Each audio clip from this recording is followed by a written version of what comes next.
Good evening, everyone, and welcome to Adventures in Lollygagging. My name is Aaron, and I'm going to be your Doom Master for tonight. We're going to be playing Modiphius's 2D20 Conan, an Age Undreamed Of, continuing our Hyborian tales. But before we get into it, first, I want to thank Eric at Norse Foundry for sending me these beautiful D20s that I'm going to use to absolutely murder these adventurers at some point in our tales. So thank you very much, Eric, and thank you to Norse Foundry for that. What we're going to do is we're going to jump into some character introductions. They're going to tell us a little bit about their cast story background. Then I'm going to go over a quick recap, and then we're going to dive right back into the action mere moments after our episode from 2 weeks ago. And if you haven't seen it yet, you should go back and check it out because it was very entertaining. So we will start with Jeff. Jeff, why don't you tell us a little bit about Zamir? Sure. Zamir. Do you want us to go fully into our cast story? Yeah, go for it. Let's hear it. So Zamir is originally from Shadizar the Wicked. It is a sister city to Zamora the Accursed. There, he was born into the business of assassination. Each new generation of his family rose higher than the last within the hierarchy of what some know as the Black Hand. Some see assassination and thievery as corrupted, chaotic industries, but for the true professionals, as Zamir's family has always been known, corruption and chaos are anathema to what we do. Well, see, everyone that is, except for Bijan. By blood, Zamir and Bijan, cousins. But since Bel blessed neither with siblings, we adopted each other as brothers. We shared everything as brothers might. Clothes and food, chores and punishment. Our educations, books, Bel, burglary was a joint endeavor. There was love and kinship and a fierce but friendly rivalry, each pushing the other to be faster, stealthier, savvier. When at last the Black Hand saw us worthy to carry out the contract, we worked together. First brothers, now partners. And for years this was our way. Dual-wielded daggers, instruments of greater folk. That is, until the cult of the Spider God sank its fangs into Bijan's neck. When Bijan's recruitment began, Zamir does not know, but the betrayal was years in the making. That Zamir does know. No longer did we share everything. Conversations ran short. Earnings split unevenly. Bijan completed jobs in secret, assassinations unapproved by the Black Hand.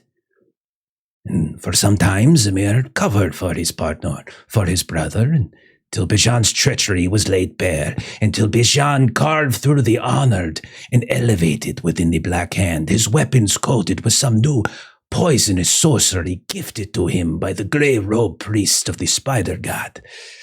Brother or not, Bijan had betrayed all that Zamir, our families and the Black Hand held dear. And there were some who believed that Zamir was complicit, and the scars on Zamir's back, where the guild's inquisitors had their way, are forever a reminder to Zamir of how thoroughly the assassins questioned my honor. And although family has broken, my honor has not. Bijan retreated into the shadows cast by the Spider God, into the halls of its Shadizar temple. Zamir believed he once saw his brother again, Bijan's skin mottled and grey, his eyes far off, focused on a shadow and a voice most others never see. Vengeance crossed Zamir's mind that night, but Zamir did not act. But if and when the Black Hand calls Bijan's contract due, well, Zamir will not hesitate to fulfill his duty. Such is his way. Well, all right. Long, why don't you tell us a little bit about Sir Drusus Jolden? Yeah, so Drusus Jolden, a petty noble from Corinthia, pretty far from the royal line, so he's not really next up to take the throne anytime soon. His family, Joldan family, has got a blood feud with the Damas family.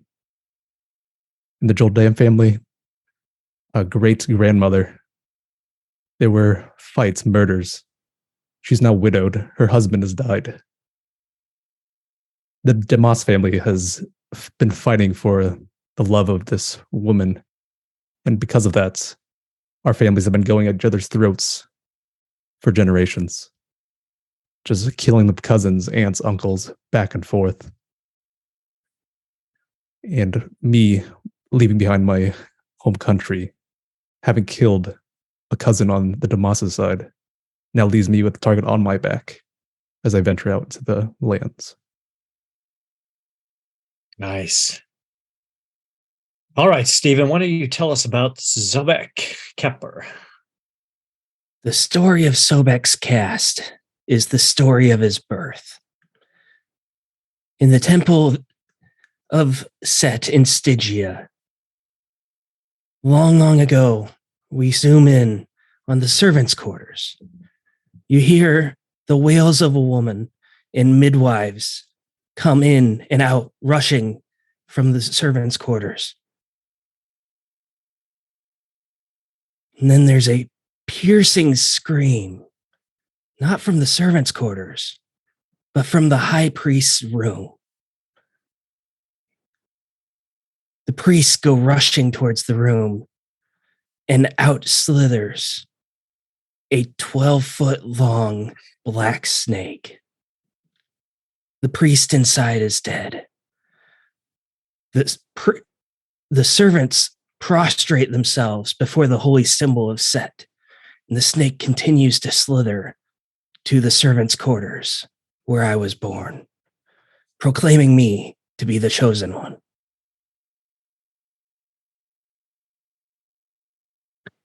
All right. Melissa, why don't you tell us about Roya Nadi? Okay, so Roya is our shaman. And so her cast is tribesperson. And so her story, so she's currently in her late 40s. And so this cast story happened about 20 years ago. She had at that point spent most of her time in her village outside of Zek. And the village had just undergone kind of a change of leadership. So Kiba was the new kind of young leader of the tribe. And the years after Kiba had taken over were years of plenty. So crops were plentiful, livestock were plentiful and multiplied, and things were generally going well in the village. There was an older shaman that Roya was apprenticed to, Rashim. He had been leader of the village previously. And in his older years, he had kind of taken a back step and kind of focused on training of his apprentice shaman. And he was a bit of a kind of a walking almanac. He knew weather patterns, he knew the history, and he could kind of foretell what was coming. And he foretold several years of drought. And Kiba, in her arrogance, did not believe that this drought was going to happen.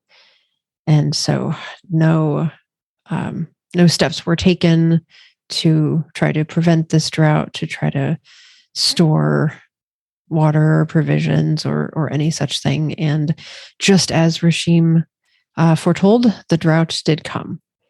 But unfortunately, as can happen, this was seen not as what was going to happen all along, but as Rashim somehow enacting some type of curse out of jealousy and trying to get the villagers to listen to him. And so, unfortunately, this was a multi-year drought, and rations and all of the rest were put into effect. And somehow there was never food left for Rashim or any of his followers, of which, of course, Roya was one.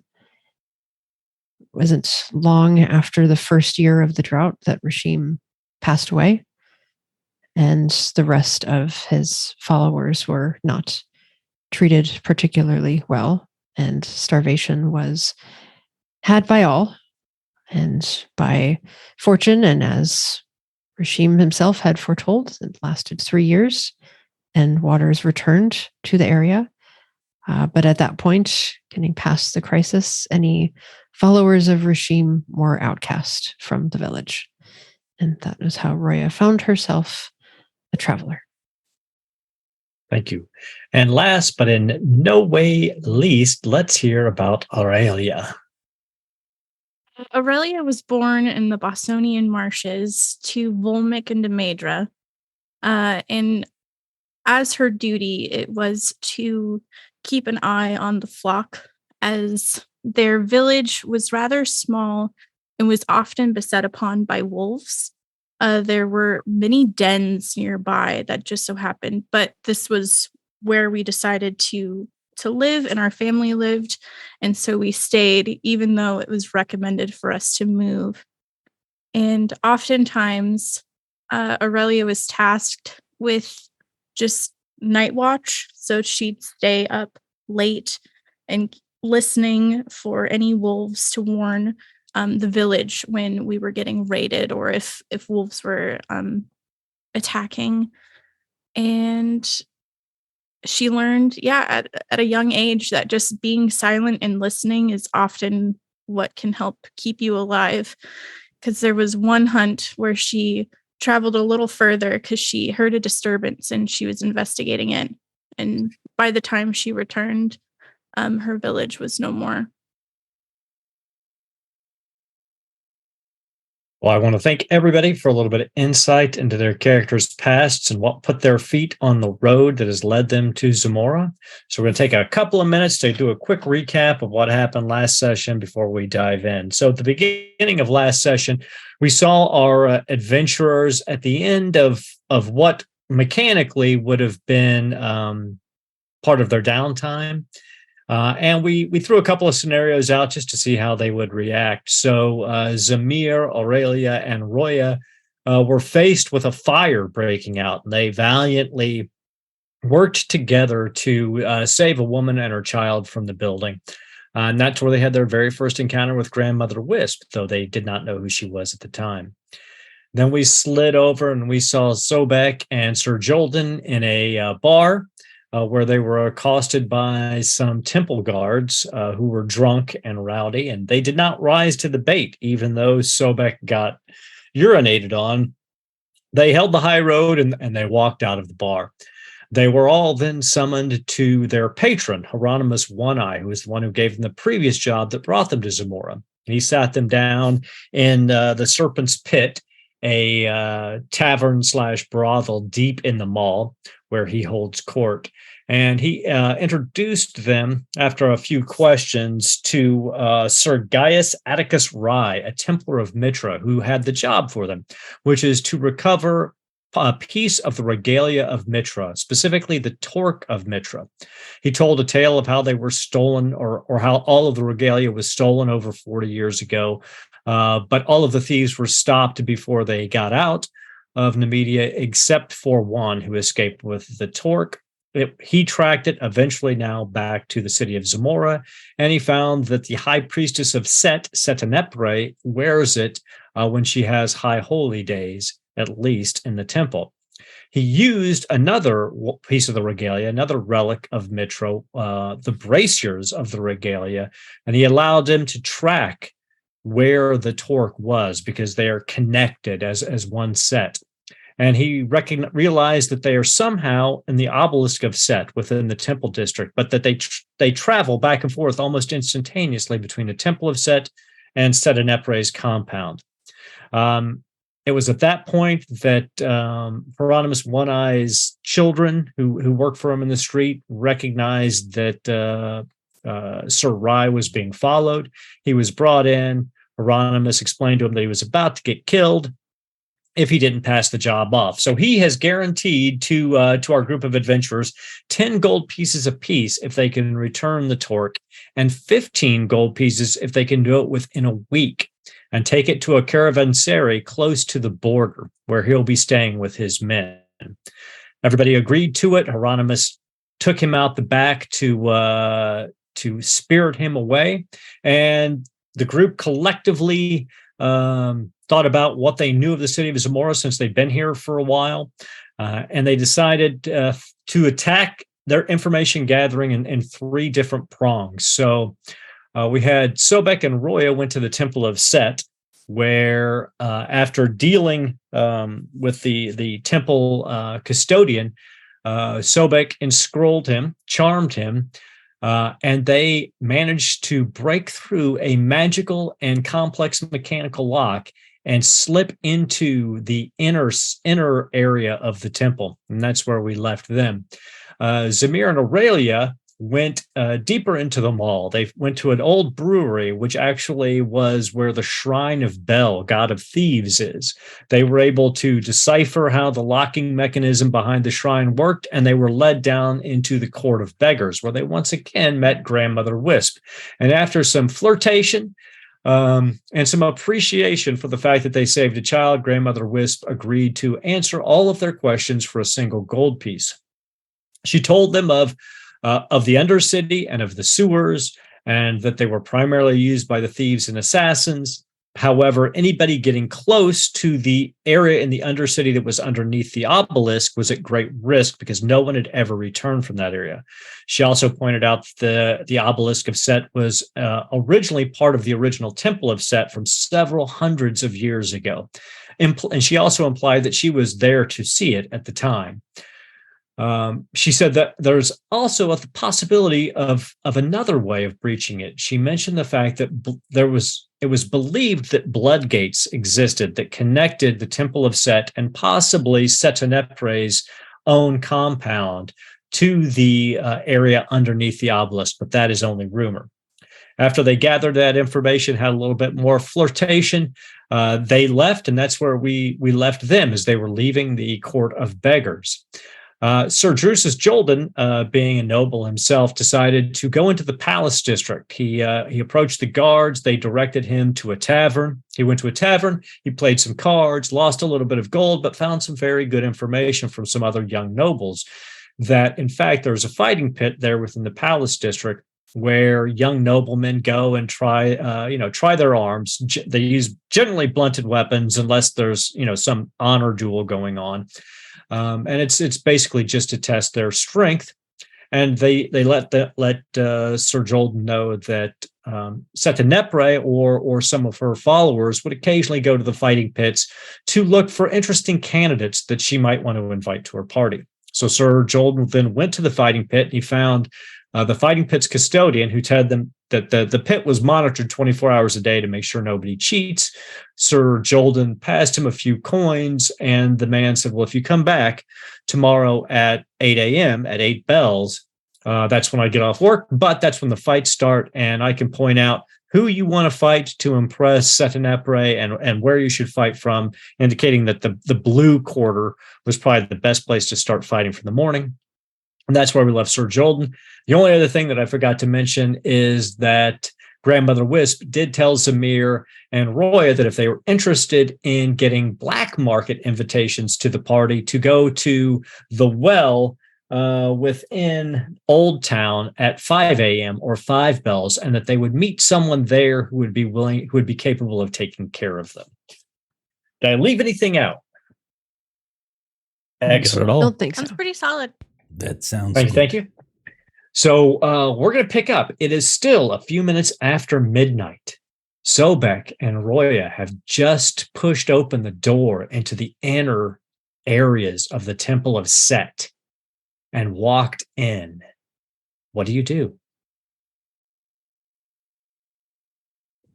I'd like to start,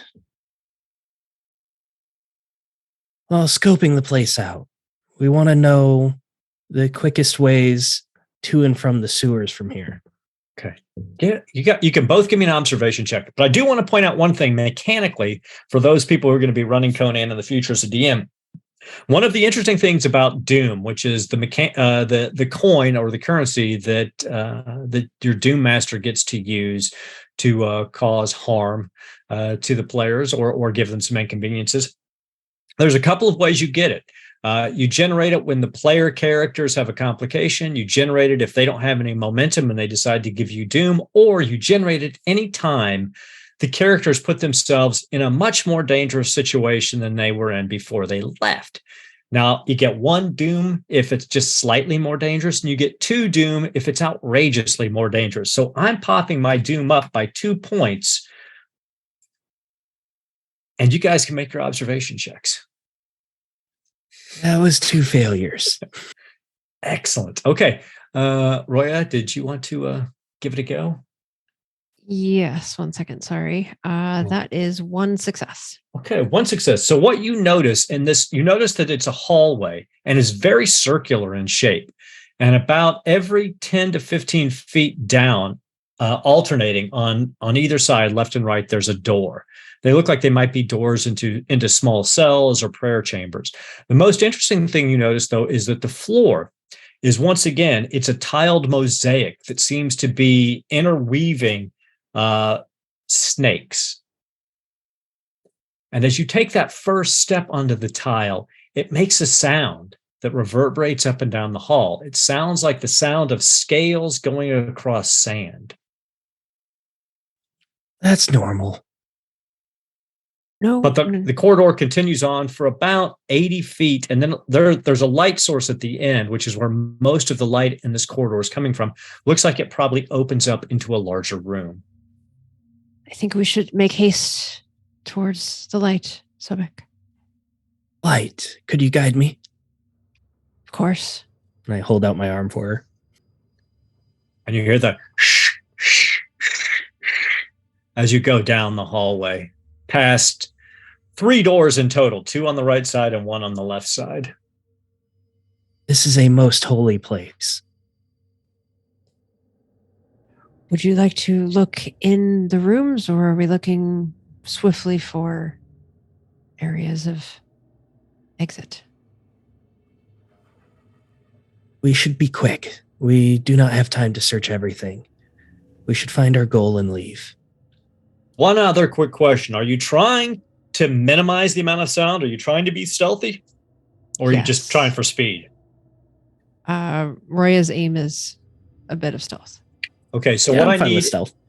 is since there's 2 of you, the person with the worst stealth is the one who rolls. I'm 11. I'm 8. All right, so Roya will roll. You have 0 momentum at the moment, but you can give me Doom if you want additional dice. Don't embarrass me. Sure, I will give you a doom. Okay, so you got 3 dice to roll. And that is 2 successes and 1 momentum. Okay.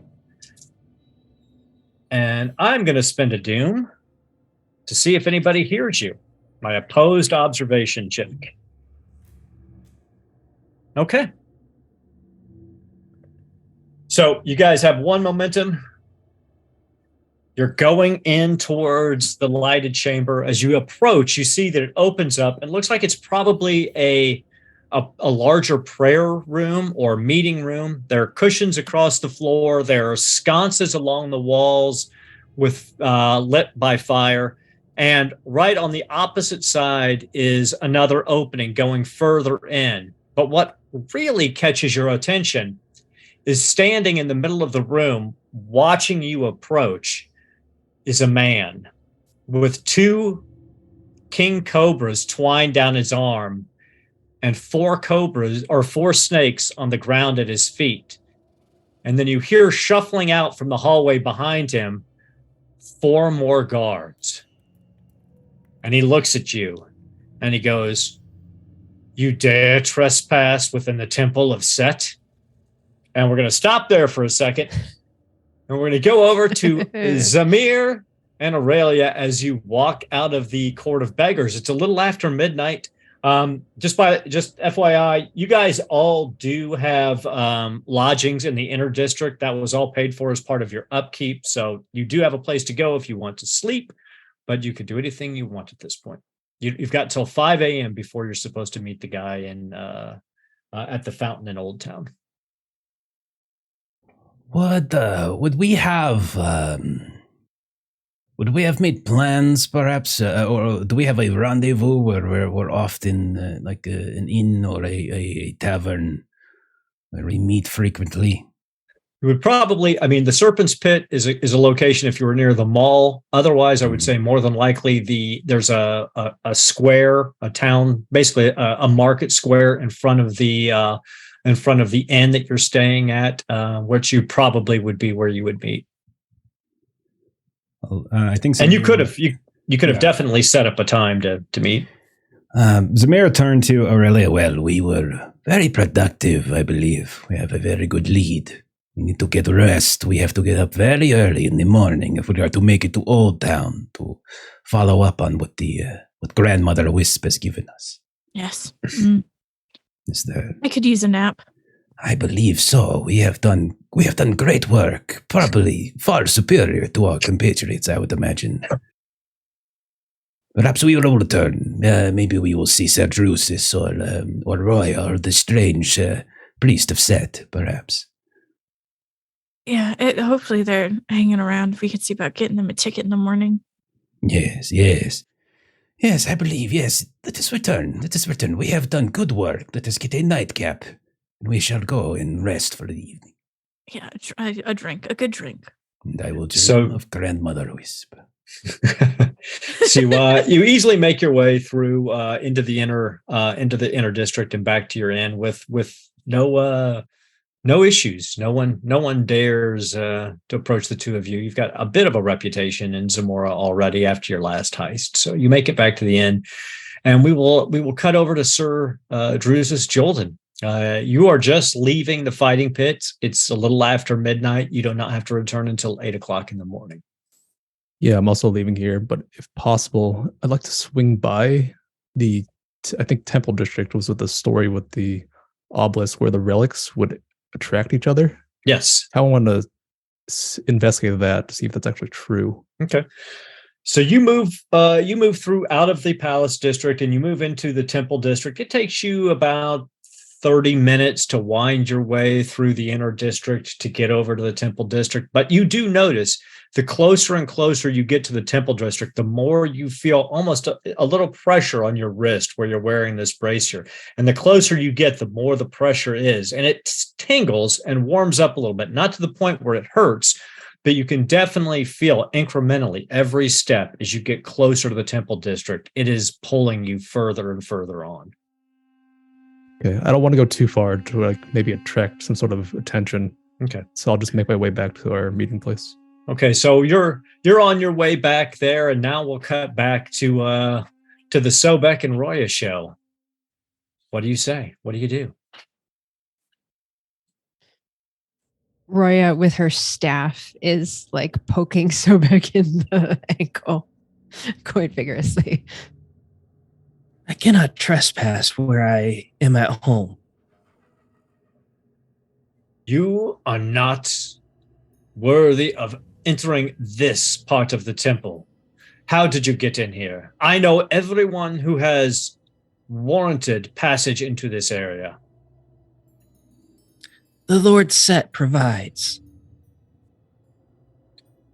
Well, then perhaps you will surrender yourselves and we can speak to the temple master, the priest torturer Zoyos, and he can determine whether or not Master Set provides for your presence here as a supplicant or as a meal. Perhaps not. You refuse to surrender yourselves? I will not surrender myself. Roya? No, it seems like the long way around. We are here. We can already have a conversation. Why do we need to exit, go talk to someone else, torture, and then come back and have a conversation with you? We should really just cut out the middleman and continue talking. We would happily accept your surrender. Oh no, I will not be surrendering. We're going to tick off a couple more doom, and you hear the sounds of footsteps coming up behind you, and the sounds of slithering snakes on the ground behind you. Your choice is simple. You can speak to Zoyos, conscious, or you can speak to him after we bring you back to consciousness, after we beat you half to death. From here, I would like to... I'd like to say that I had this ready since we were like prepared to go into here. Makes sense. I would just pull from like inner fold of one of my wraps or my robe, basically a small snake on a kebab, and it has been painted in the colors of Set, basically, and it's got runes on it. And I just rip it off the kebab and shove it in my mouth and swallow it whole. And I would turn around to whoever came up from behind us and cast the Glutton's Curse. All right, talk to us about Glutton's Curse. What you see behind you is another man with 2 cobras, 4 snakes on the ground, and 4 more guards behind him. Yeah, no big deal. No big deal. Glutton's Curse. I ritually consume a symbolic replica of the victim, and it places a seed of corruption within them. So it's difficulty 2 for me, and I'm spending 2 resolve. And I'd also like to say that I'm using some offerings, which would be what I had prepared, to give myself an extra die. Okay. You do also, Stephen, you had 4 audience dice specifically thrown your way, in case you didn't catch that in chat. Well, then I would happily use one of those right now, too, if that's all right. And fortune. You have fortune as well. But you can only take up to 5 dice in total, though. So, but let's go ahead and use the fortune just to be safe. Okay. So one of those die. If you spend a fortune, I get an automatic success, right? You get an automatic 1. Yes. So for you using sorcery, that'll be 2 successes automatically because you have a focus in it. All right. So rolling my 4 dice here. And what does he resist with? He does not resist. I just have to succeed according to this. This is Book of Skelos, page 105. But he does have to make a daunting resistance test or gain the staggered condition. Okay. And that is 1, 2, 3, 4, 5. 1, 2, 3, 4, 5, 6, 7 with my fortune. So that's 7 successes for me. Nice. Okay, Wow. He will try as daunting. Wow. Okay. He does not pass his daunting resistance test, so he is staggered. All right. So he's staggered. It's going to be doing 3 CD damage. I'm not exactly sure what CD is, but that's what it says. It's simultaneously physical and mental. Cover and armor provide no soak. Okay. And I will spend a momentum to make it a violent display. So any character viewing the display must make a challenging discipline or also lose 3 resolve. Roya, I'm sorry, that includes you. Okay. Wait, so what happens to me? Sorry. You have to make a challenging discipline test. So difficulty 2 discipline test. Oh. Now, how much damage dice did you say it was? 3 resolve. So you roll. So it's just they just lose resolve, or do they also take damage? Okay, so for the violent display, I think it's resolve, but for the victim, it's 3 damage. Okay, so you roll 3d6 and tell me what you get. Oh, you want me to roll? Sorry. Yeah, you roll a damage dice. Yep. Only 1s and 6s matter, right? No, that's not. 1 is 1, 2 is 2, 5 and 6 are also 1 point of damage, but they also have an effect if there's any effects associated with it. So if you just tell me what you roll in those 3 dice, I'll tell you what it is. I rolled a 3, and a 1. Okay, so 1 point of damage. Okay. And Roya got 2 successes and 1 momentum on her discipline check. Okay, so let's add your momentum in. Okay, so a few of these guys look staggered. Obviously they've lost some resolve. None of them are down yet, but they're not looking great. However, And this will last 3 rounds on the victim. Okay. The violent display does not last that long, but the victim has it for 3 rounds. Okay. So I'm going to spend a doom to seize the initiative, and the snake charmer who you just turned your back to is going to attack you. And since your back is to him, you can't dodge it or resist it because you don't know it's coming. So the cobras strike out at you, and I'm gonna go ahead and spend 3 more doom to give me all 5 dice here.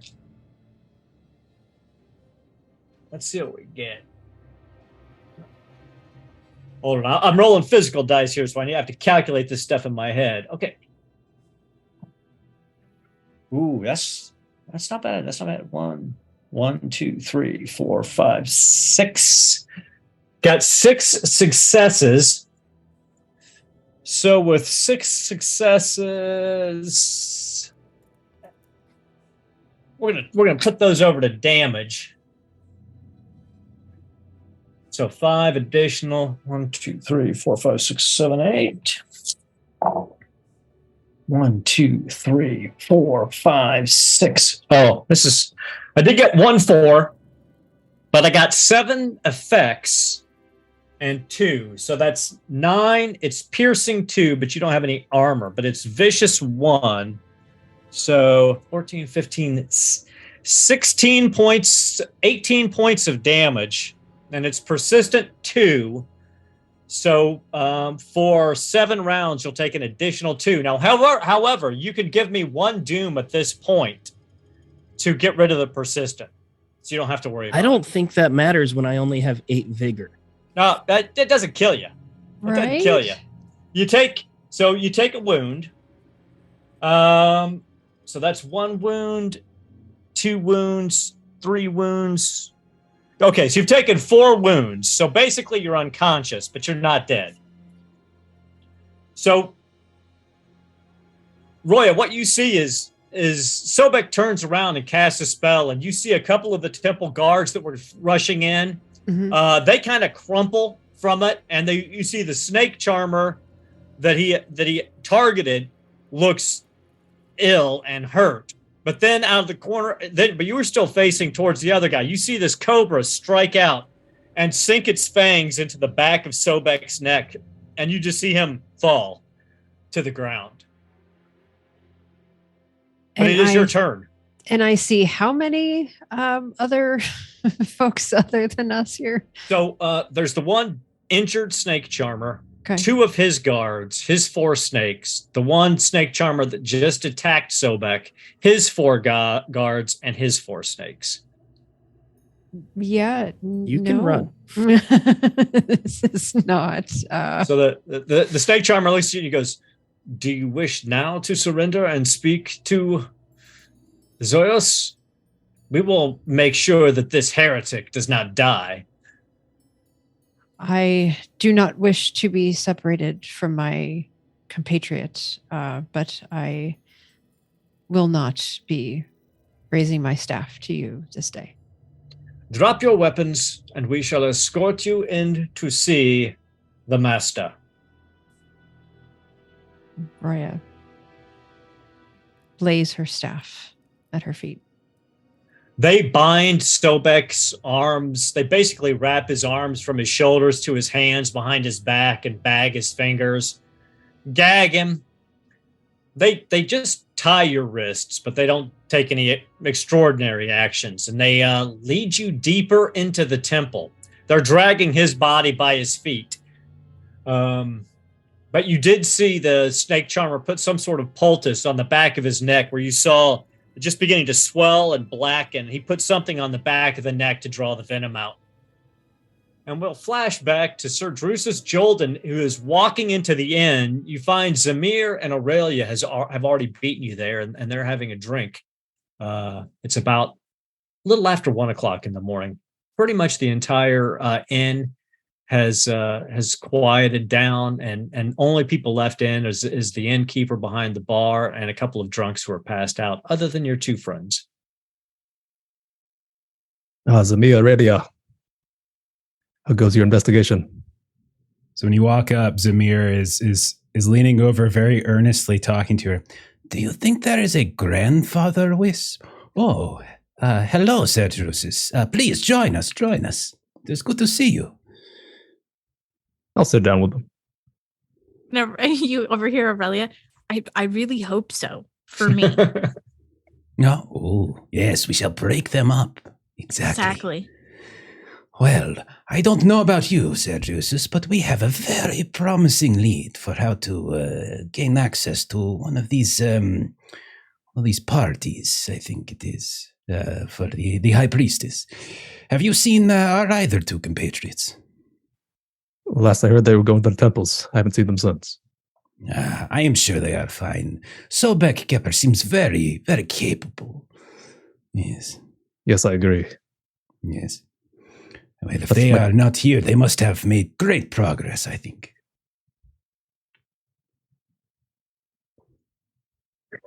Sorry, go ahead, talk. It's hard. I keep not used to that. I'm just going to move my hair over to the side.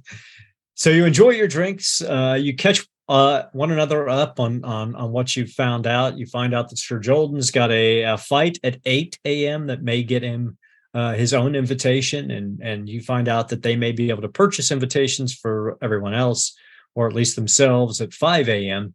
And then you turn in.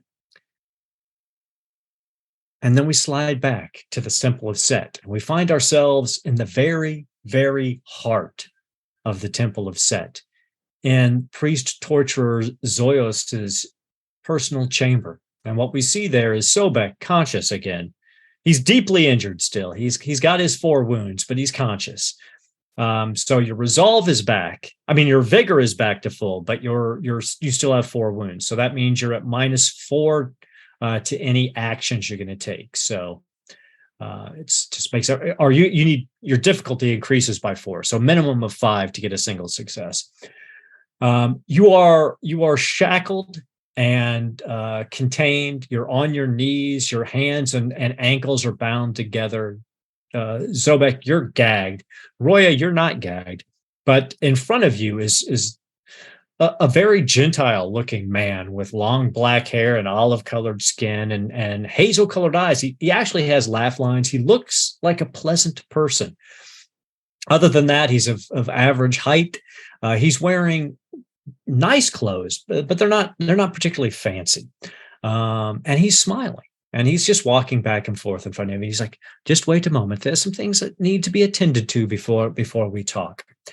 And you see up on the walls, you see different types of knives and awls and devices for obvious torture. And you see a great leather smock hanging on a peg near the door.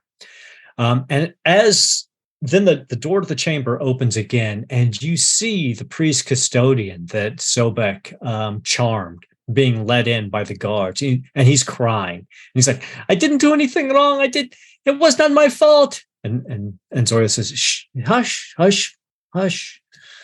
You will have an opportunity to prove yourself to Set." And then behind him, you see 4 other lower priests of Set bringing in this giant urn. And they open the lid off. And then he turns and looks at you, Roy. He looks deep in your eyes. He kind of squats down, so you're less than a foot away. He's like, "Now this is very important for you to understand. You've trespassed in the Temple of Set. You've gone and you've assaulted members, priests of the Temple of Set within the Temple of Set. And you have to understand, we can't allow that to happen. So we're going to have a conversation in a moment. But first, I want you to see the possible redemption of a fallen priest. This might help your friend over here, who apparently is part of a Set sect, but clearly a heretic." And he turns to this priest custodian. He's like, you may get into the urn." And the man is quailing. He pisses himself, and he's shaking.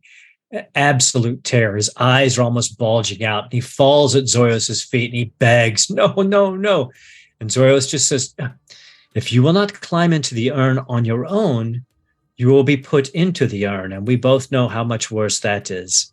So you see this man just blubbering as he stands up and he crawls over the lip of this giant urn and falls into its depths. And then behind him, these two other priests open a smaller basket and they pull out a king cobra. And Zorios turns back to you and he goes, let me explain. He has lost his way. He allowed himself to be charmed by someone. He allowed someone to enter into the temple. His faith was not strong enough. So I'm going to give him an opportunity to prove to our Lord Set how strong his faith is. You see, if he does not move, if he barely breathes, the cobra will not bite him. It will coil about his body and fall asleep. And if he can do this for 24 hours, we will let him out of the urn and he will be redeemed in the priesthood of Set. And they put the king cobra in and they close the lid on the urn. And then Zorios turns back to you and he goes, now, my dear, you are not an adherent of our Lord Set. What possessed you to break into our temple? And you hear a little shuddering sound behind you from within the urn. Speak up, my dear. What brought you to my home? Well, I was journeying with my compatriot here, and we had a matter that we were seeking to inquire about, and I support my compatriot as I do, and here I find myself. I see. So you accidentally picked a very, very sophisticated mechanical lock and sorceress lock to sneak into the inner workings because you had a question to ask. And then you hear behind you, you hear a shuffling and then a faint scream. And then the urn starts to shake and shake and shake. And you hear a wailing and a cry. And then it goes silent and the urn stops moving.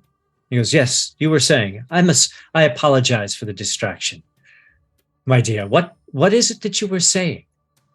Yes, just that it was not so much an accident. Our actions were our own. I would not deign to act as if we accidentally stumbled into anything. That was quite intentional on our part. But here we find ourselves. I do love honesty. Our Lord Set loves supplicants to be honest. But you are here now, as you said. So why are you here? Well, you see, we are, and Roy is just sort of kicking at Sobek to see if he's coming back to consciousness yet to be able to explain this. He is conscious. He's gagged. So they would have to remove the gag for him to speak. But you could ask them to do that. I would hate to speak in a way that might be offensive to your beliefs. It might have better words if it comes from my companion here. Ah, so you wish him to speak in your stead. Well, that is fair. He does, after all, know the ways of Set. Indeed. So two guards come up behind you and grab your arms on either side. And then you see one come with this incredibly long needle. And he slowly pushes it between your clavicle and your collarbone, deep into your chest. And the pain is excruciating. So you take 3 points of vigor damage. And he goes, this is a hollow quill. You see the man behind. Don't move too much because the pain will be even worse. There's a man standing over your shoulder with a vial of venom. And if your friend says something that I find dishonest or attempts any kind of spellcraft in my presence, My friend, my associate, will pour the venom into your chest, and you will die horribly. So I appreciate the trust you have placed in a fellow follower of Set. So let's see what he has to say. And Sobek, you feel the gag being ripped out of your mouth. You've heard everything that's gone on. And so standing in front of you, and I know he doesn't know if you could see him or not, but he goes, "Ah, brother, fallen brother, heretic brother, but brother, what has brought you to the inner workings of the Temple of Set in Zamora uninvited?"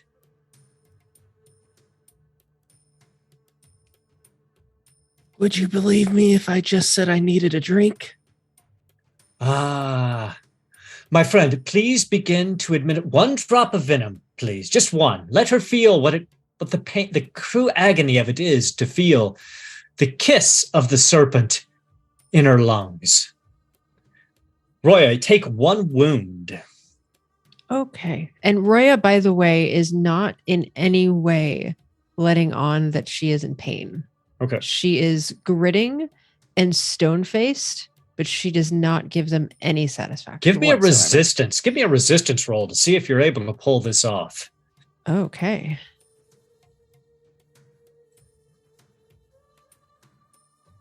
I do not actually pull that off. Okay, so you're holding your breath, your jaw's clenched, but your feet are drumming against the ground behind you. So you're not yelling, but I mean, Sobek, you can hear her feet slamming, and you're a priest of Set. You know what that venom feels like. And then Zoya says, "Your friend is much closer to death now because you weren't honest with me.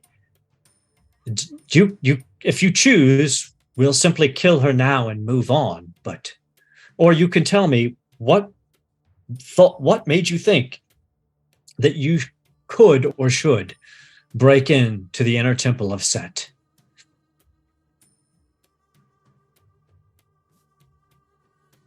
Well, let's start with the facts. Friend is a bit of a stretch. I only just met her yesterday. I hired her to be a guard. Make me a manipulation test. Or a persuade, persuade. Let me look up here. Persuade. And then, okay, so I'm normally at 10 for this, but I have -4 because of my wounds. Well, no, so that means no, I need a 6? No, you're still at a 10, but you have to get 5 successes for it to be 1 success. Oh, shit. That's the difficulty goes up by 4. Would you like an audience dice? Resist. Even with an audience die, though. Yeah, I mean, I'll take it, but it's going to be rough. And a fortune? I don't think I could. Even with a fortune, I'd still have to get 5 successes. Like, I'd have to get 4 more successes with. No, I'm not even taking the audience die. There's statistically no chance of me getting this. Yeah, and that's actually a 20 anyways with the complication. Okay. So he leans very close to you and he goes, "That is your second lie. Another drop. Zoya, give me another resistance roll." Oh, for goodness sake. I am going to use a fortune on this time. Please and thank you.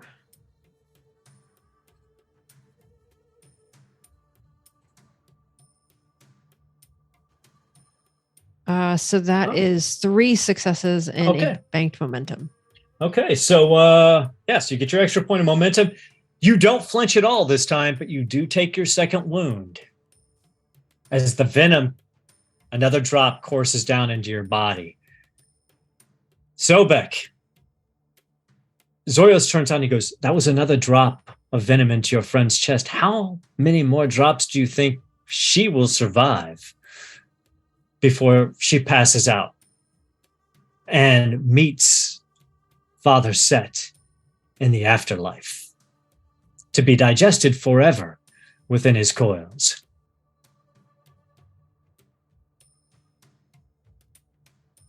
So, once again, I'm my gonna get you heretic killed, Melissa. brother. It does appear that you are, yes.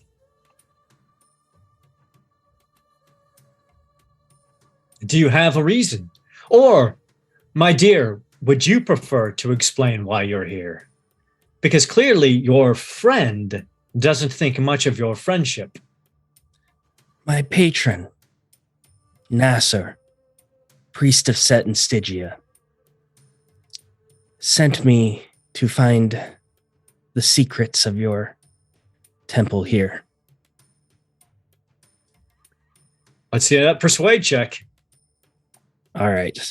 It's opposed by so- his will, so I will pull out all the stops here. Going to use 2 fortune to give me 2 successes. okay.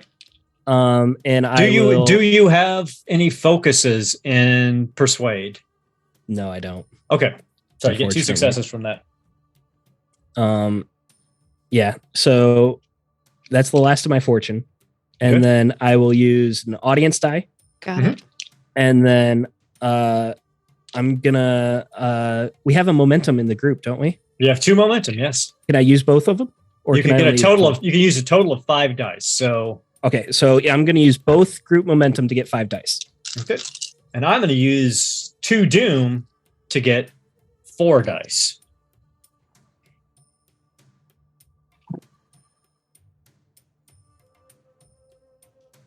That is with my 2 fortune, 6 successes. Okay. With 6 successes, But That's I technically- had the -4. yeah. So because of it's my technically 2 successes, Yeah. and he got 3 successes, but he did roll a 20. So I'm going to give you a point of momentum back. However, he does not believe you. He's like, no. The high priestess of your temple would simply have sent an emissary to our high priestess. She would have not had you sneak in with an infidel, let alone. One more drop. Roya, let's have that resistance roll. Okay. I am going to use a fortune on that. So since you're using a fortune, I'm going to cut you a little bit of a break. So if you succeed having used a fortune, you won't take a wound. You'll just take some vigor damage. 4 successes and a banked momentum. All right. So 1, 2, 3. You take 3 points of vigor damage. So the poison drips down through, and you're able to hold it together, and you don't feel as sick from it. Now, technically, at the moment, you have to get 3 successes to get 1 success because you've got 2 wounds. But that's still you still succeeded. So, all right. Okay. He goes, all right, my dear. Clearly, as I've said, your friend is trying to kill you. So before he speaks again, do you have anything you would like to tell me as to why you are actually here? And so Roya is just going to kind of just take a deep breath. And she is just going to spill the beans. All right. That at this point, this just does not look good at all. And so Zoya sits back and he's like, well, that is a very interesting. A knight of Mitra wishes to take back the torque of Mitra from the high priestess Setenepre, and he has his own Mitran relics with him. Well, my dear, here's what I'm going to do. That would be a horrible embarrassment to the high priestess. And I'm not sure if we can have that, but I'm not sure we can't have that either. So I am going to let you go. What you need to do is bring the braziers of Mitra to me at the high priestess Setenepre's party tomorrow night. And he scrawls out an invitation and he gives it to you. Your friend here, well, I'll show you what we're going to do with your friend. And you see them uncover this pit in the room. And you look down into the pit. And 20 feet down, there's a small pedestal coming up out of the pit. It's about 2.5 feet in diameter. We're going to set your friend on that pedestal. And then he throws a torch down, and about another 20 feet further down in the pit surrounding this pedestal are just mountains of snakes. Now, if your friend is better at controlling himself than that junior priest was, he'll still be on the pedestal at the time of the party. And I will bring him to the party because he will be my grand masterpiece. I will torture him so slowly and so beautifully that the high priestess Setenepre will have to applaud my artistry. And if you put the braziers of Mitra in my hands at that point, I will either present them to her or allow you to continue to attempt to take the torque from her. That'll be a decision I make at the party. But regardless, if you bring me the braziers, I will not tell anyone of your transgressions. Do we have an accord? Does not appear that I have a choice. Excellent. Well, and then you feel the needle get pulled out, and he gives you a potion. He goes, if you choose to trust me, you may drink that, and your wounds will heal. The venom will be burned from your body. It will be slightly unpleasant, but you will feel better for it. Of course, you may not trust me, but that's up to you. He hands you the potion, and the other temple guards start to escort you out as you hear Sobek being lowered into the pit. We're going to cut. It's 5 o'clock, or it's approaching 5 o'clock in the morning. Zamir and Aurelia, what are you doing? We're meeting that guy. Right. We are heading to Old Town, I believe. Yes. Yes. Someone was going to, was it near the well? Oh, fountain. Yes. Fountain in Old Fountain. Town.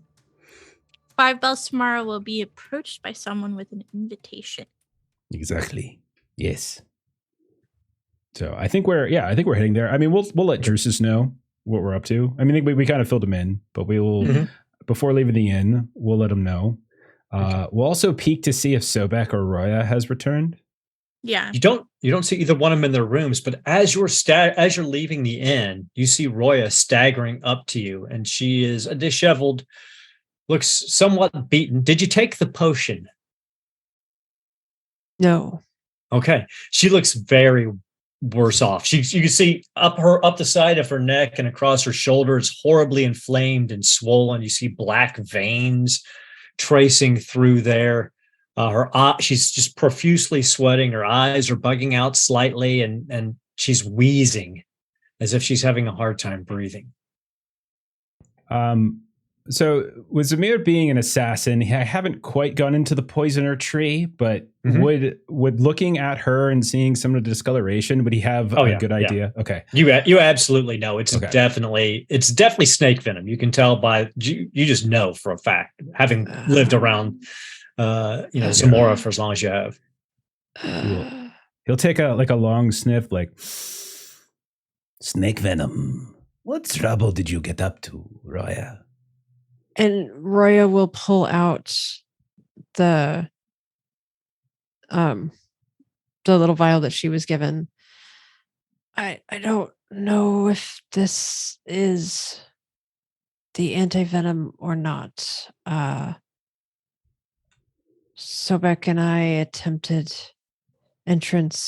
succeeded at entrance, but were caught immediately, and he is and will be tortured. May I see that, please? Of course. She'll weakly hand it over. I have an alchemical test kit. Is there a test I could run? Oh yeah, absolutely. Absolutely. Yep. You can roll an alchemy test. It's a simple alchemy test. Just one success is all you're going to need. Okay. I will. And with the alchemy kit, you can use one part of the kit to give yourself a bonus die for free. Yeah, that's what I was going to do. Let's see. I think it's going to pop up. Yeah, good. And well, you're down to 2 momentum now because every scene change, you lose 1 momentum, but you do have 2 momentum. I will burn a momentum and then I'll take my bonus. So wait, so there should be 2. There we go. Oh gosh. I did get 1 success. 1 success. That's all you need. So you're testing it. You look at it, And it's a powerful anti-venom. In fact, you think it actually may also have some other healing qualities to it. Well, my friend, I suggest that you take this as quickly as possible. The venom that courses through you right now is not the kind that you want to let run freely. It will do irreparable harm to you. Okay. So she'll kind of down it. And you almost immediately start to feel better. It's a coolness suffuses your body, and that incredible ache you were feeling in your shoulder begins to subside, and you see the blackness start to leach out of the veins, and it heals rapidly. I mean, much more rapidly than any sort of non-magical alchemical tonic would, or any healing. And you are fully restored. Your vigor and wounds disappear basically as you are standing there. Aurelia's practical, so as she's kind of like watching this happen, she's thinking, Roya, how did you guarantee your release? Well, unfortunately, Sobek attempted to obfuscate our true intentions, but that was going quite poorly. So I did share the details of why Sobek and I found ourselves in the temple. And Roya will kind of explain to everyone the deal that was made. Oh, well, goodness. Things just got more difficult. Well, we will have to discuss our next steps, but Aurelia and I have an appointment. You look like you could use some rest. Drusus, you have an appointment as well, I believe. Yes, I'll be at the battle pits at 8. If you wish to see me fight, maybe you can find a vantage point, but they don't allow commoners to the palace. There is nothing common about Zamir Azad. What is wrong with you, Sir Drusus? Oh, of course. Flip his hair a little bit at that. We could bet. Yes, it is true, but why don't you and I go and make our appointment, and then we will venture and watch our friend Drusus. Roya, will you be getting rest for the morning?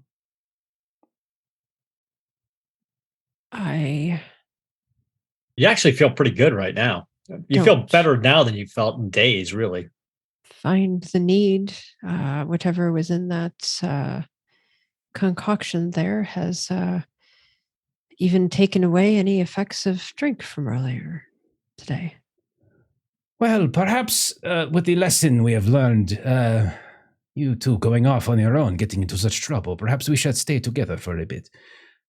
Drusus, your appointment is not till 8. You can stay with us for some time, I believe, and then we might all go and watch you. Yes? Yes, I shall travel with you. Excellent. All right, so the 4 of you start making your way to the fountain in Old Town, and let's cut back to Sobek.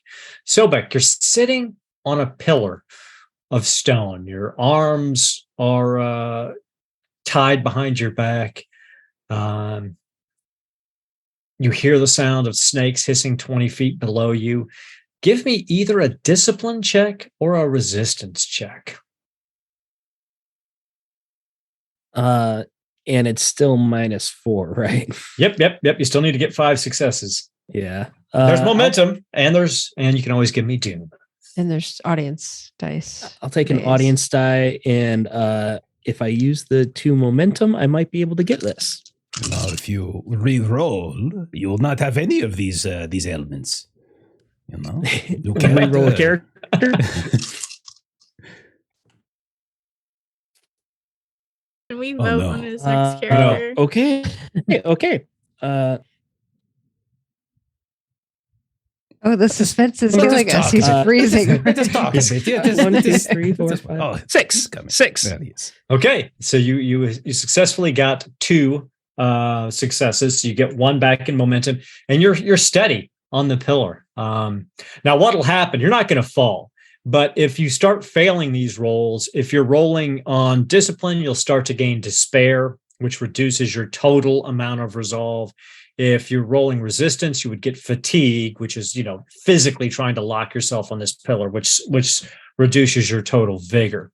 But sitting above you, you hear Zoyos, and he's sitting at the edge of the pit, and he's pretty much just drumming his heels against the pit. And he's like, "So, my friend, my heretic priest brother, how would you like, what type of torture would you both prefer?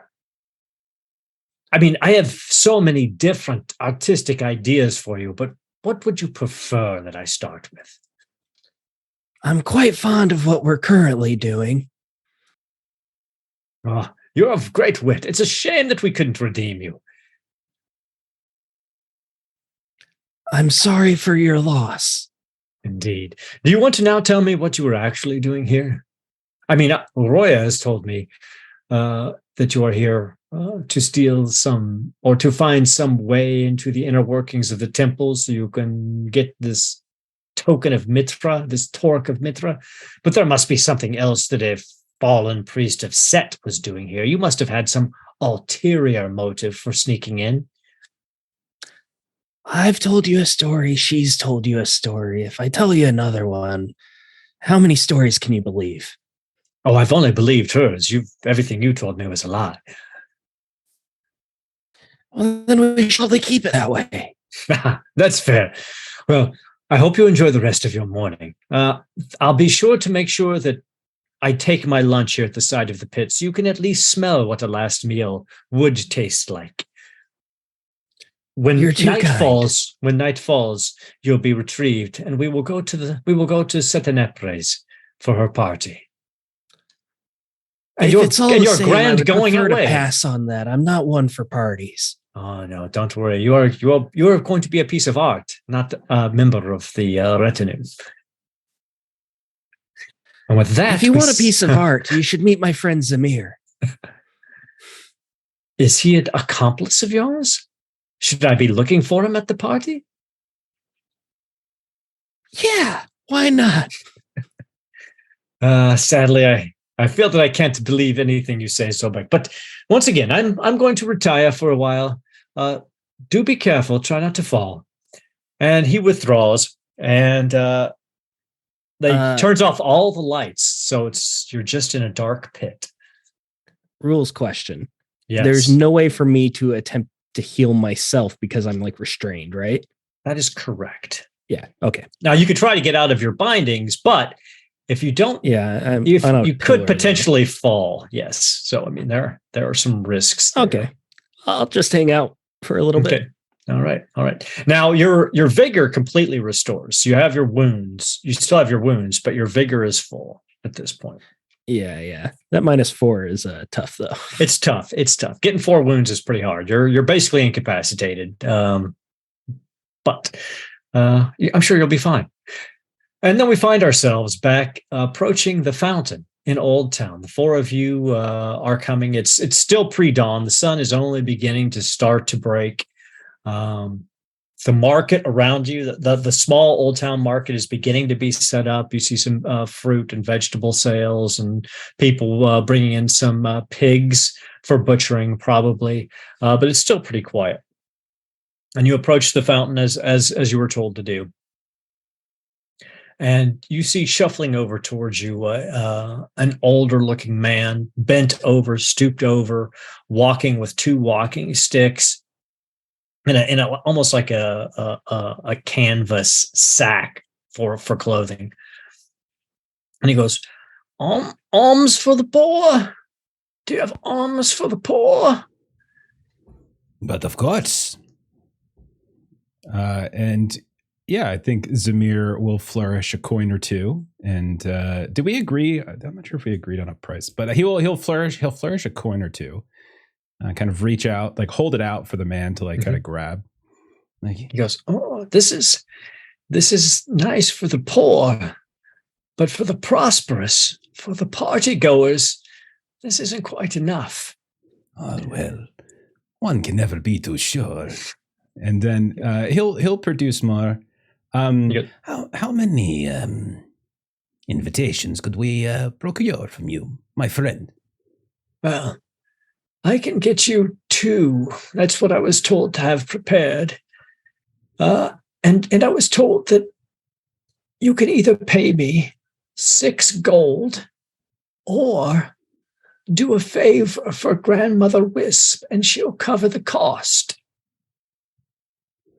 Well, Zamir will look over to Aurelia. Zamir's face is flush with excitement. Well, I believe We'll you do know how I anything. would answer. How Yeah. would you? For grandmother, we'll do anything. For Grandmother Wisp. Well, what is it she would like of us? Well, within Setenepre's home, within her compound, if you make your way to her bedroom, you will find on her nightstand, the table next to her bed, a decanter full of a very, very, very rare drink. Grandmother Wisp has not drunk such an elixir, she has told me, in hundreds of years. I obviously, she is exaggerating, but if you can bring that decanter out with you, she will cover the cost of your invitations. My good man, consider it done. Well, she said you might say that. She also said you were very pretty. She was right. He hands over 2 invitations to the party and then turns and begins to shuffle off. And I'll say to him, I am sure you are quite a looker in your day as well, sir. We had a question, though, before you leave. Of course. What can I do for you, miss? Is there a grandfather Wisp? Grandfather Wisp? Oh, no. There's only been Grandmother Wisp for, well, since my grandfather's day. Well, there goes my chances. Okay. The old legends say that and don't tell anyone that I said this, that she was one of the small gods of the city before the others, before Mitra and Set came. Okay.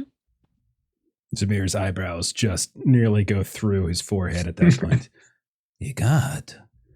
Oh my. Well, one of the small gods, but yes. Small gods. What a wonderful oxymoron, is it not? Indeed it is. He just starts to kind of lick his lips at this point. It's just thinking. Yes. This turns and he shuffles away. And about 5 feet later, you see him straighten up a little bit more. And then he passes through some crowds and disappears. Yeah. And it's about 6 o'clock in the morning, not even quite. So the 4 of you, is there anything you want to do, or you just want to directly head over to the fighting pits? How much did Roya share with like what happened with Sobek and everything? Everything. Okay. Yeah. I do not think we could formulate a rescue in such short order. It is a very dangerous place. You wander into a pit of vipers, quite literally. I did not envision that was how our evening was going to go. But we will see him at the party. I don't know how difficult it will be to get him out of the party, but it seems that it can't be more difficult than where he currently is.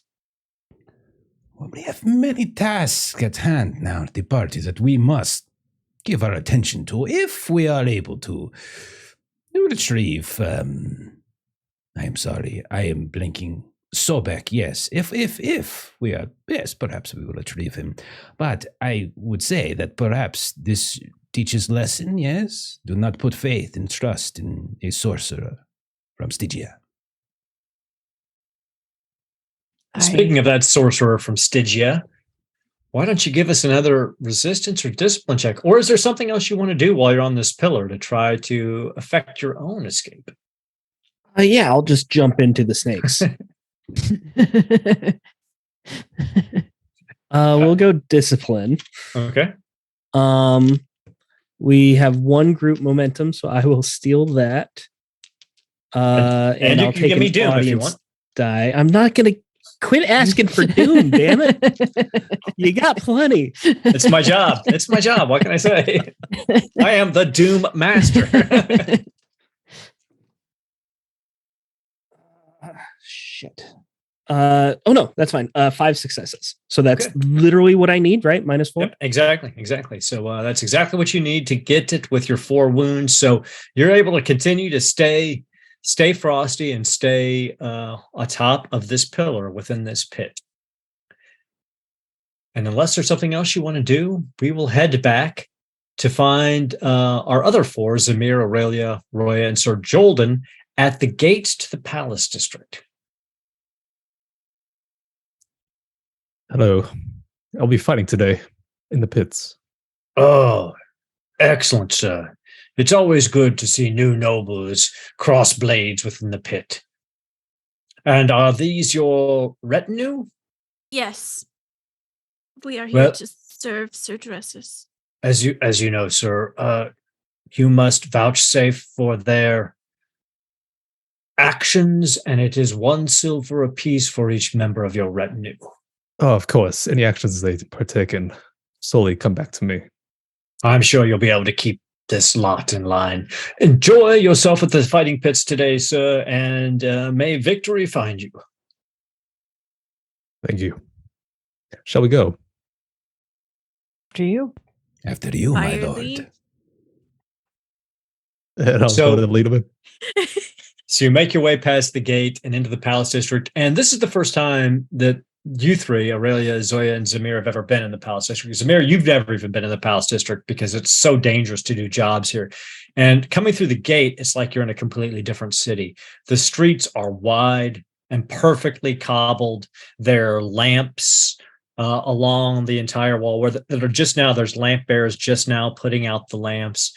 There's greenery in this desert city. There's palms lining the street. People are dressed immaculately. There are guards everywhere, but they're not interfering with anyone. They're actually trying to help people. Some are even carrying packages for some of these more wealthy people as you make your way in towards the fighting pit. Now, Zamir, you've been to a lot of fighting pits in some of the seedier parts, and you're used to just a big hole in the ground where people jump down and fight. This is more of a small stadium. There's bleachers sitting up for people. There are people taking bets. And then there are 4 quadrants of the stadium. And Sir Jolden, as you walk in, you see the custodian who you spoke with last night. Oh, sir, you did come back after all. I was just getting ready to leave for my shift, but I thought I'd wait around just in case you returned. Yeah, yes, my friend. How do the pits look today? The pits look good. Now, if I remember right, you are trying to win some interest in getting into a very exclusive party. Oh, you've heard right. Well, you're in luck. Chisimdi, the handmaiden of Setenepre, is actually fighting today, and that's a good sign. That means that Setenepre is looking for someone to bring to her party. Chisimdi, is he a capable warrior? Oh, Chisimendre is the champion of this pit. She has never been defeated, not once. But I tell you this, my lord, you don't actually have to beat her. Her Setenepre and her handmaiden, they actually look for people who can, how shall I say it, know how to take pain over martial prowess. But if you manage to beat her, all the better. But as long as you can handle yourself well, if you choose to fight her, you may find yourself an invitation to the party. You may find yourself to be a guest of honor, in fact.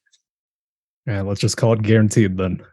Well, I look forward to this fight. If you may, I'm just saying that if perhaps a gold were to grace my palm, I can make sure it will be your name called against hers in the first fight. Oh, if you can be so kind. So he takes the gold coin from you, and he walks back in. He goes, remember the blue corner there. Your retinue can sit with you, or they can place bets, or whatever you would have them do. Sounds so, how we're going to handle this. This is going to be handled like a straight-up fight. but you're going to be using blunted weapons and a shield if you want it. So it'll go through just the same as as you lose vigor and you lose your wounds, and it'll be the first one to lose all 4 wounds to get to the point where they'd be incapacitated will lose the fight. But they're not actual wounds. The effect will be the same in the fight, but at the end of the fight, you'll recover everything. It's more like bruising and battering. So it's we're just going to use the mechanics to track the fight. So you see when you get over to the blue corner, somebody comes over and they goes, "Do you have your own weapons that you want blunted, or do you want to select weapons from the racks?" The racks will be fine. Okay. And over there, you see padded shields and wooden swords and padded blades and padded axe. Basically, everything any kind of fighting implement you could want to choose. I'll just do the classic sword and shield. Okay. And then they call for the first fight, and they call Sir Jusus Jolden to the center. Chisimdi, handmaiden of Satanepre, to the center. And you guys get your first look at her, and she's got to be 6'6", dark brown skin, curly black hair pulled back in a top knot with dark eyes. No armor is allowed in the pit, so she's just wearing a leather tunic and breeches, no shoes, and she has a short spear in her right hand and a shield on her left arm. And she comes up. There's an inner circle drawn inside this interior of the arena. And she walks up and puts her toes on the line of that inner circle across from you. I'll sort of mirror her actions, do the same. And just introduce myself. I am Sir Drusus Jordan, Corinthia. It's a pleasure. Well met. I am Chisimdi, handmaiden of the High Priestess Satanepre. I am of Zamunda. We shall fight. I hope that you have a good showing today. And then she slams her short spear into her shield and takes 4 steps back. I sort of just clasps my shield and sword together. All right. And also takes 4 steps back. All right. So now we're in it. Now in Conan, in combat, the player characters get to go first, unless the DM spends 1 doom to seize the initiative. Now, if you've watched any of our Achtung Cthulhu in the past, there are some similarities in how hand-to-hand combat goes, but there's a lot more that the player characters can do with momentum and with their actions in hand-to-hand combat. So since this is our first real fight, we'll walk through it sort of slowly.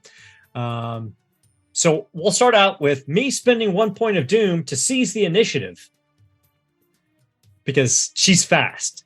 So you see her, she takes a moment to size you up. And so what she's doing, the action she is taking is the exploit action. So she's trying to observe any weaknesses that you might have. So for her, I'm going to make a roll. I'm not going to spend any money or any doom for any extra dice. She gets 2 successes, so that's enough. I'll use one of those successes as a momentum spend on her attack. But I am going to spend 2 doom. And this allows me, this is what we call a swift action.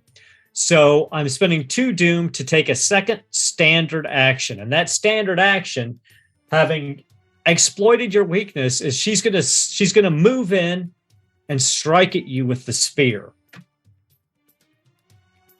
So I will take the extra momentum or the extra doom she got to give her a 3rd dice. Now, since she did the exploit action, her attack has the penetrating effect, and I get an extra damage dice if she hits. So for a little bit behind the scene, her combat rating is 4 and her agility is 14. So I have to get below an 18 on a D20.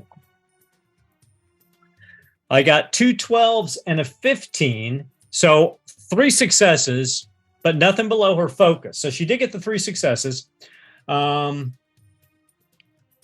So we're going to do some damage here. Now, I will say this, Sir Drusus, Jolden, you can give me a point of doom to try to parry this attack. And for every success you get parrying reduces her total number of successes. If you want to, but you have to spend doom to take a reaction. My parry's not too good, so I'll go ahead and just pass on it. Okay, so you're going to just take the hit. Okay, so that's 4 damage dice plus 2. Okay, so that's 1, 2, 3 effects, 2 3s, which are nothing, and 1 1. So you take 4, 5, 6 points of damage. It's vicious, so 9 points of damage. So what that is you take, so you took more than 5 vigor. So you reduce your vigor by 9 and you take 1 wound. How much vigor do you have left?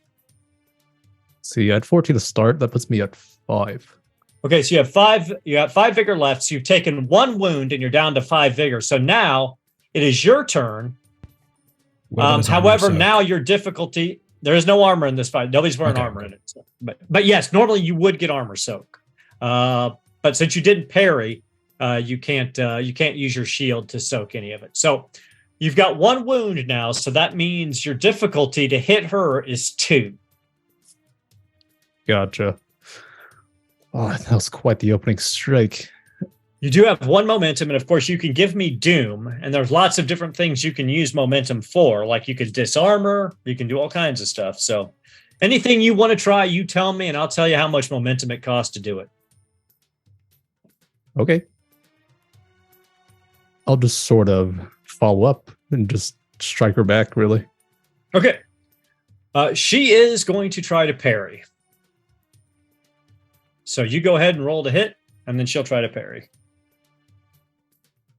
I'm not too familiar, so what will I be rolling here? So what you're rolling on your character sheet, if you go over to your belongings, you should have if your weapon is in there, you should be able to roll off your weapon. If you're not, you can just go down to your skills and roll the melee button, and that will automatically account for everything.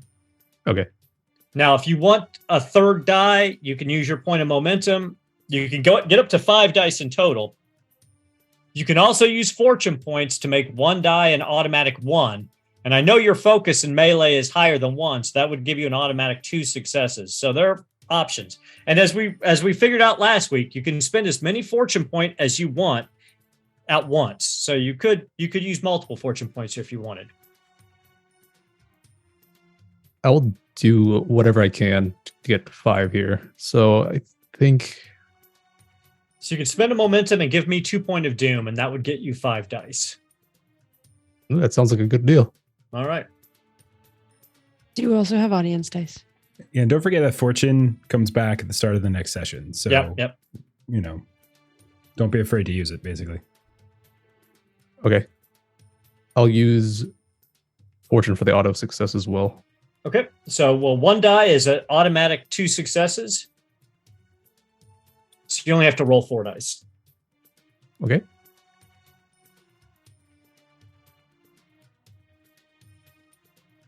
Okay. 7 successes, looks like. Okay, well, the last one doesn't count because you only had to roll the 4 dice, but you did get 5 successes. You only needed to get 2, so you get 3 points of momentum back. You did get a complication. And I'm going to say that complication is, as you go in and swing with your sword, the buckle on your shield, because this is not a normal shield for you, snaps, and you drop your shield. That was weighing me down anyways. But, so you've got 3 momentum, you hit, you got 5 successes. She's going to try to parry that. And I'm going to spend a point of doom to give me an extra die. So she's rolling 3 dice. She did okay. She got 2, 3. She got 3 successes. So your 5 successes now is 2 successes. You had to get 2 successes to hit. So you did hit, but you didn't actually get the momentum. But you did hit. Mm. So what you do is, what's the damage die on your sword?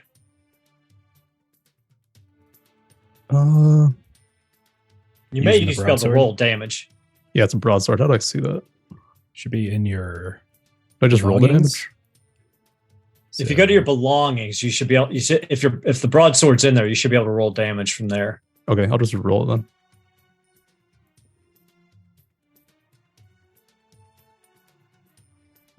Nice. 10? Okay, so that's 10 damage. Now, does your broadsword have any effects? No, it's just a broadsword. Okay.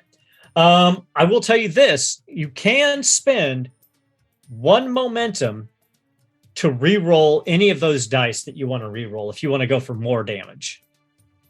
I mean, I would only say you've only got 2 that you really need to re-roll, so you don't have to spend the momentum to do it, but you can. Yeah, I think it looks fine here. Okay. Yeah. So 10 damage. That's a super hard hit, and you see her get winded. She takes 2 wounds from that. But she's still on her feet. So now it comes back around to her turn. So she is going to now. You're both.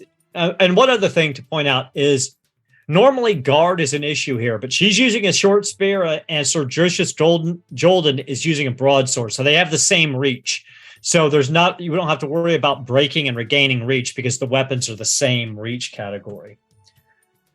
She will. She's hurting and she's pissed. So she is going to.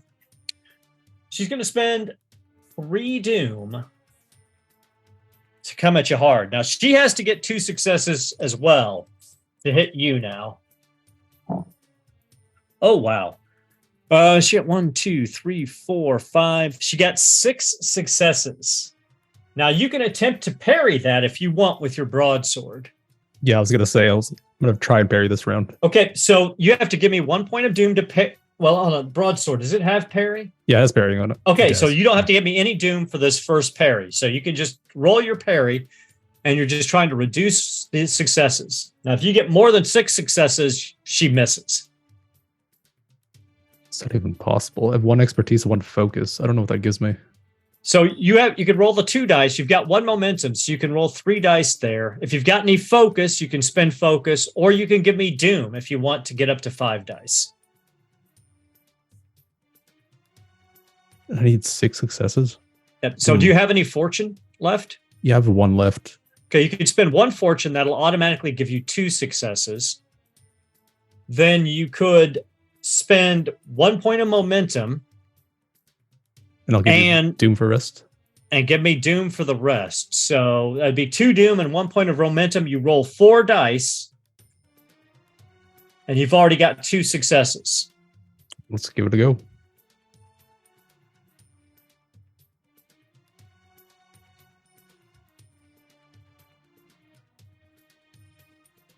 Oh, I only got 3. 3 successes and a complication. Oh, All right, no. this time I'm just going to take a point of doom as your complication. But the 3 successes reduces her 6 successes down to 3. So that's not bad. So with her 3 successes, and she needed to get 2, so she only gets 1 point of additional doom from that. She's going to roll her damage.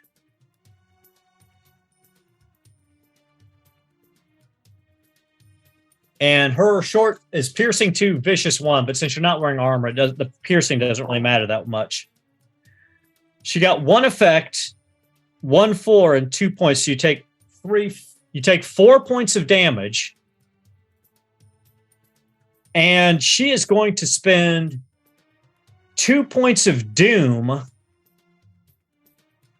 to disarm you. So she knocks your sword out of your hand, and you take 4 points of damage. That puts me on my last legs with 1 vigor left.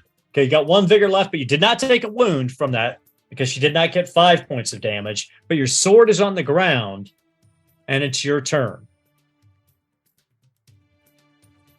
Sword on the ground, huh? Now you can use your minor action to pick it up. So it's not that big of a deal, but it means you can't take any other minor action. And sort of see my sword clutter to the ground. I'll like roll into it, somersault roll into it to retrieve it. Sort of Nice. strike her afterwards. I like it. So you guys see Sir Jolden roll down, grab his sword, and strike as he comes up.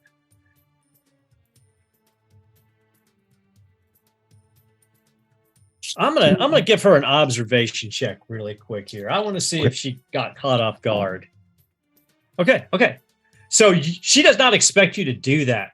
So when you come up, you're within her guard. So she's not going to parry. You caught her completely flat-footed.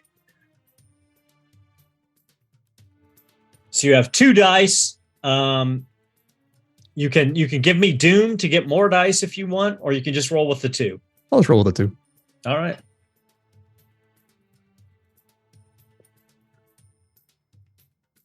Okay, 1 Got a success. measly 1. Now you need 2 successes to hit her. So you swing in, and she just kind of accidentally, she was so taken aback that she takes a couple of involuntary steps back, and your blade just wisps right in front of her. So she moves in, and she is going to swing her blade at you again. This time, once again, she's irritated that you caught her off guard. She's a seasoned fighter. So she is going to spend a couple of points of Doom to get 4 dice on this one. My 4 beautiful Foundry dice. And we're going to see if we can't put you down. Oh, that's a good roll. That's a good roll. Okay, so she got 4 successes. She only needed 2. Are you going to try to parry this? Yeah, I'm just going to go for my last parry attempt here. You can spend fortune on this too, you know. I'm out of fortune. Oh, you are? Yeah, okay, so I failed. 0 successes. So she gets the 4 on you. She needed 2, so she gets 2 points of Doom back. And she's gonna roll some damage here on this. And I'm gonna spend those 2 points that she made in damage dice. Okay, I got 3 effects and 5 on the other 3 dice. So that's 5, 8, and 3, 11 points of damage. You have to just catch me in my solar plexus. Okay, lose my last breath.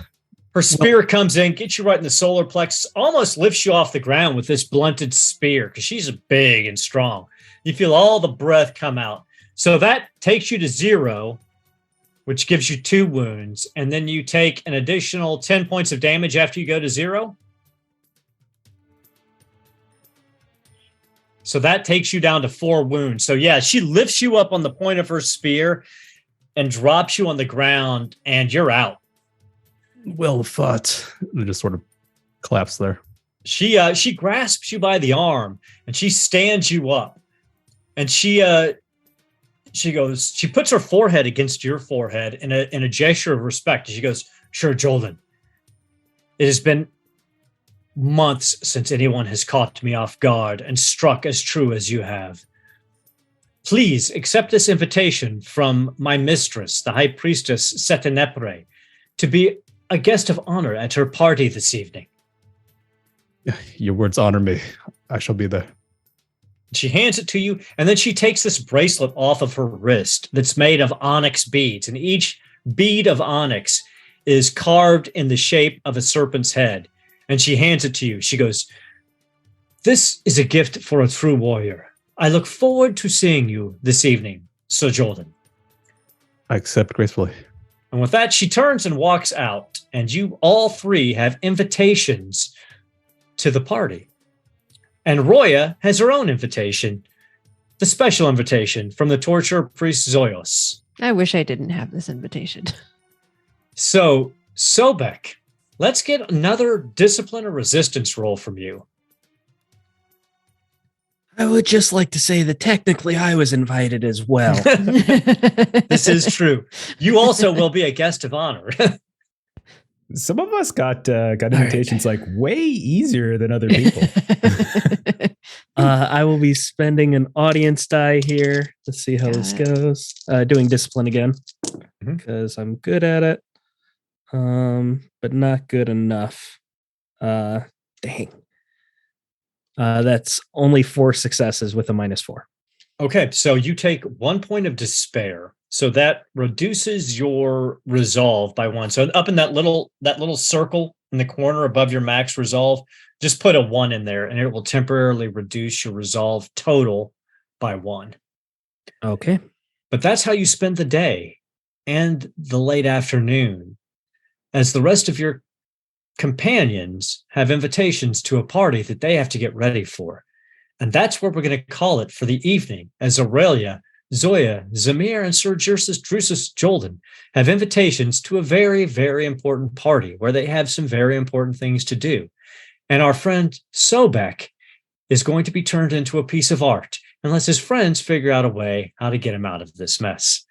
I really appreciate everybody sticking with us tonight. I hope you're enjoying our Hyborian tales and our time in Zamora. I will point out, as I pointed out before, if there's a particular region of Hyboria that you'd like to see these people go to in their next adventure or one down the road, feel free to head over to the Lollygaggers Discord and drop it in there, or go check it out on YouTube again. Give us a thumbs up. Give us a comment on where you'd like to see us go.